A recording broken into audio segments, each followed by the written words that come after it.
Good afternoon, everybody. Gusto ko lang magpasalamat sa inyo, sa inyong lahat. Kasi minsan lang din naman, once in a lifetime, mangyayari ito sa buhay natin. Sabi nga, may kawikaan nga, di ba? Na ito na yung final battle natin. Lahat tayo. Di ba? Ito yung ipaglalaban natin hanggang huli. Kaso, hindi na nga napaglaban ng tatay. Kasi nga, siyempre, yung katawan niya humina na. Pero alam mo, yung kanyang mentally, yung kanyang pag-iisip, in short, napakatalas pa po. Lahat kami naalala niya.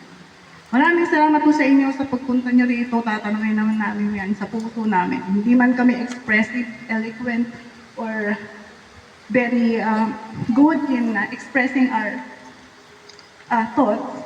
Pero tatay, alam mo, yung mga pinagdaanan natin, yung mga struggles natin, hindi ko makakalimutan yun. Hindi ko makakalimutan yan pag napupunta tayo sa Divisoria. Sinasama mo ako, bibili tayo ng nalagyan ng tubig, ng mga gamit. Hindi ko makakalimutan yun tayo. Pati pagdala mo yung lambat, pagtatalikod ka sa akin, iniisip kita. Sabi ko, balang araw tayo, hindi na maghihirap. May awa ang Diyos. Alam ko yun.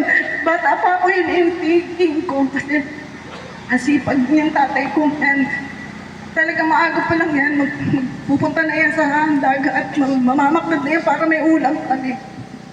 Kaya yung mga struggles namin, hanggang ngayon, dala-dala ko yan. Nasa puso ko yan. Alam ng Diyos yan. Yan lang po sa lahat. Maraming salamat sa inyo. Magandang araw po.